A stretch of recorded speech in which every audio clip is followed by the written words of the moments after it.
I just thought I'd start the session with a quick overview. So we've got the easiest one is loaded. If I do them like this, right? It goes E, D, A, E, right? And that's the whole song. There's some dynamic things where the rhythm stops, but there's nothing that you can't pretty much fathom out by ear. If you, like I said, just said to the beginners, if you listen to the song long enough and regular enough, because you like it, then you'll be able to pick all that stuff out. So when we come back to doing this, we'll only be using it as a warm-up. And we'll actually be using it for a melody section once we've done a little bit more work on the scales. So then you've got Sympathy for the Devil.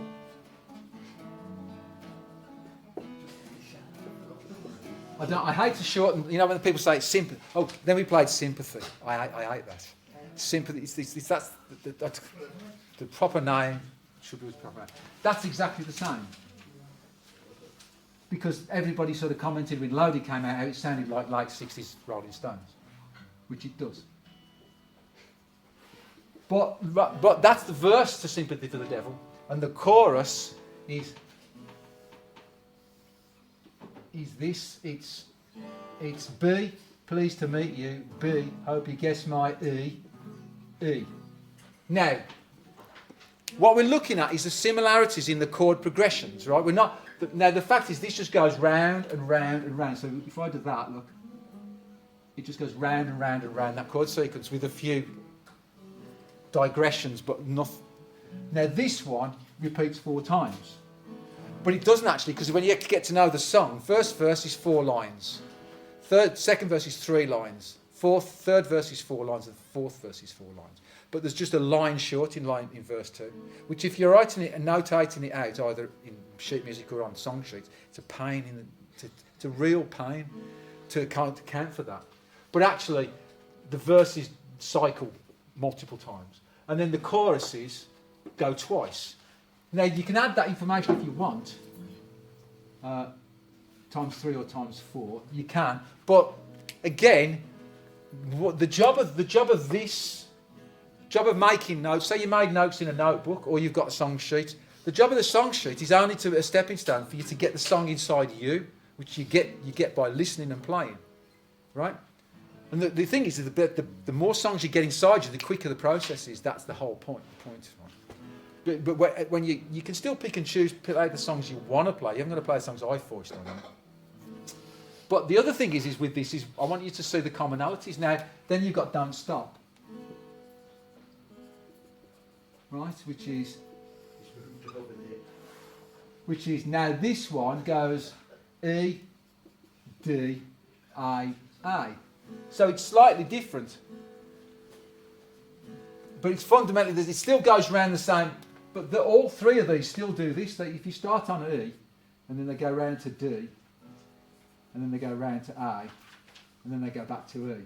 They all do that. That's what I said about. The framework where you go, what are the things you play, the chords. Then you say, what's the chord order? Well, the chord order for all of these is still E, D, A, E, because it goes E, D, A, E. Right? But you stay on A twice, but here you stay on E twice. They're just at opposite ends of the progression. So it still does exactly the same thing. So actually, if you get confused, if you play this song and then you play that one straight after it, and it confuses you on that basis, it's because you're thinking too much, because your hand's just doing exactly the same thing. It's stopping off on A longer on that one. And it's kind of stopping off on E longer, but because that's at the end of the progression, that's at the beginning of the progression, they tend to be separated, they tend to be treated separately. Now the thing with Don't Stop is, which is just get to the bit where Brian was asking about, which is, this is different because the whole verse, the whole song, the whole verse is that, but the verse for Don't Stop, ideally I would put in the last line there, but I want to put another song underneath. Have we done another song? Oh, there's Who Are You? Yeah, there's Who Are You. So what happens with this one is, this is the chorus. This is the chorus to Don't Stop. But no, this is the chorus to Sympathy for the Devil. But Don't Stop, the verse carries on for another line, which is B, B, B, B. Yeah. Now, the way to think about that song is you get used to going round. Those of you who were into just how I was describing it to the beginners class, songbird, which is the 2 chords progression, but you repeat the rhythm pattern 4 times for each chord. Where with this, you've got to get used to this set of changes. You've got to get used to just, like I said last week, diving in, playing the set of changes, coming out, saying how many have I played, back again, coming out, ignore it. You can't be thinking, if you get to here and go, what's the next chord, as you come up to the end of the E, you're screwed. What you've got to do if that happens is you've got to put the song aside and you've got to sit playing E, D, I, E, D, I, E, D, till your body just does it. So you can call on your body to execute that without you thinking.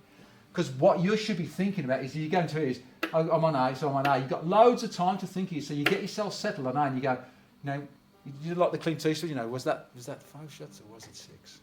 Like Dirty Arrow. I tried that on stage once, come a right cropper. So you're sort of in here and somewhere, and it's like, yeah, I've got another one of these to go, so that means when I get to the end of the A, I've got to go to E. And all the while, you're drilling along. But you could get to and go, no, I've done 3. Well, what's the next thing? Oh, it's B. And just often you catch that just as you get there. So you go to B and you hold it for 4 bars. And then you get to the end and you go, what am I doing now? That's the chorus. What's the chorus? This is why you can't be thinking about, where am I?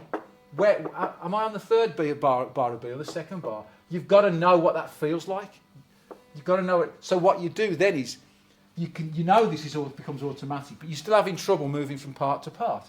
So what you've got to do is you've got to play this 3 times and then go into that, and then play this 3 times and then go into that. So that becomes a thing, because when you're here, you go, okay, I know I'm going to go to another part. What is it?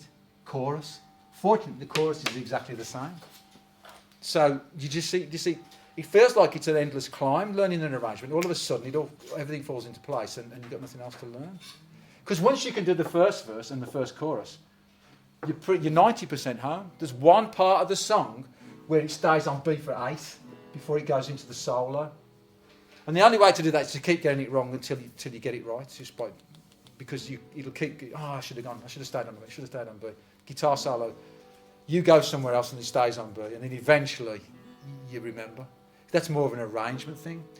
So then you've got Who Are You, which is, there's a bit more complicated stuff in the middle bit. But E, Who Are You, and it's A, E, we kind of simplified it too, yeah? That's the chorus, which goes over here. But of course it starts with the chorus, doesn't it? The song starts with the chorus, so the verse is, it goes, I woke up in a Soho doorway, a policeman knew my CG, but the CG all fits in that last bar. Can you see the alignments and the similarities of the timings in each song?